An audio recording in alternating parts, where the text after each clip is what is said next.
Assalamualaikum warahmatullahi wabarakatuh. Perkenalkan nama saya Dio Agus Nafrizal. Pada video kali ini saya akan menjelaskan pengelolaan media penyimpanan primer. Baiklah, ada beberapa poin yang akan saya bahas pada video kali ini.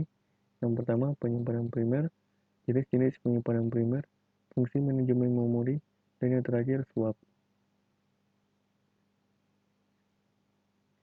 Penyimpanan primer. Media penyimpanan primer atau biasa disebut memori utama merupakan jenis memori yang diakses secara langsung oleh prosesor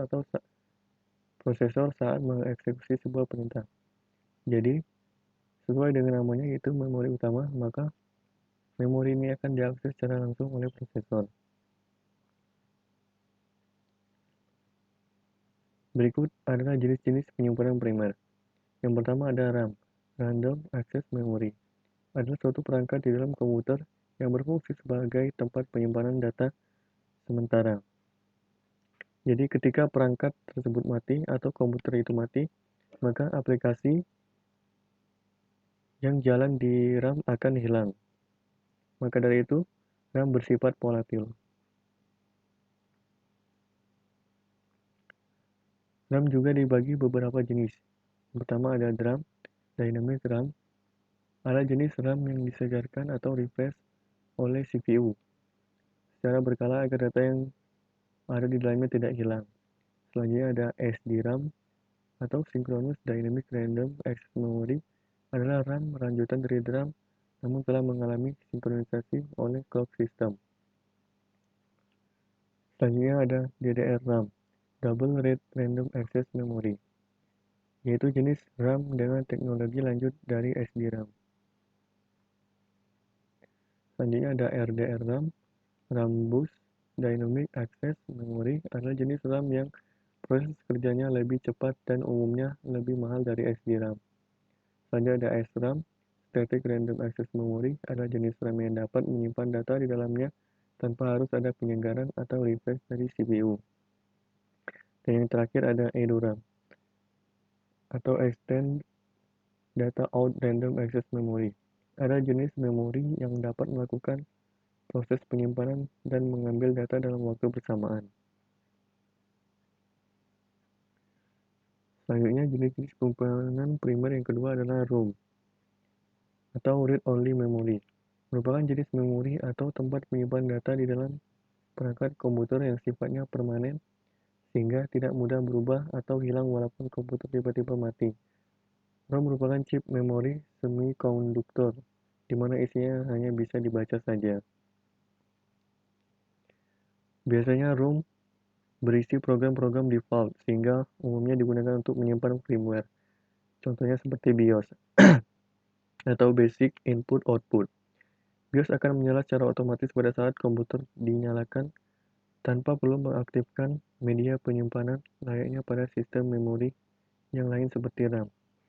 Sehingga, dalam kecepatan akses, media ROM lebih cepat daripada media penyimpanan lain. ROM juga dibagi beberapa jenis. Yang pertama ada stock ROM, merupakan bawaan dari sistem operasi atau dalam bentuk default dan belum mendapatkan modifikasi. Selanjutnya ada custom ROM, merupakan ROM yang sifatnya dapat dikustomisasi atau dimodifikasi sendiri.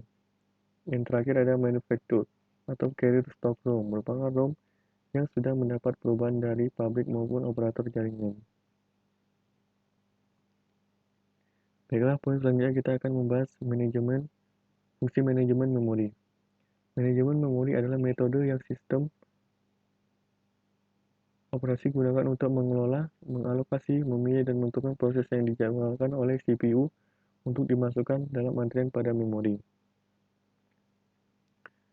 Berikut adalah fungsi manajemen memori. Yang pertama adalah mengelola informasi, selanjutnya ada mengalokasi memori ke proses yang memerlukan, selanjutnya lagi ada mengalokasikan memori dari proses yang telah selesai, dan yang terakhir mengelola swapping atau pegging antara memori utama dan disk. Dan yang terakhir kita akan membahas tentang swap. Pada sistem operasi Linux, apabila RAM yang digunakan pada Linux penuh, maka Linux akan menggunakan fitur yang bernama swap.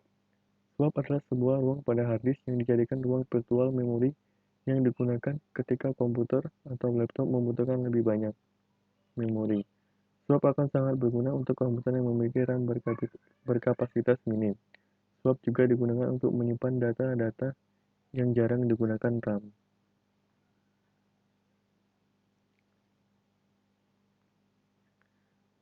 Berikut merupakan fungsi dari swap pada Linux. Yang pertama, menjadi memori tambahan. Pada saat berbagai aplikasi, program, atau aktivitas yang berjalan membutuhkan memori besar, maka partisi ini mengambil alih beban pada RAM. Selanjutnya, hibernasi. Sebelum komputer memasuki fitur hibernate atau hibernasi, komputer akan menyimpan data yang sedang berjalan ke ruang partisi swap, sehingga pada saat komputer hidup kembali, maka data tersebut tidak akan hilang. Dan yang terakhir ada peristiwa tidak terduga. Peristiwa yang tidak dapat diduga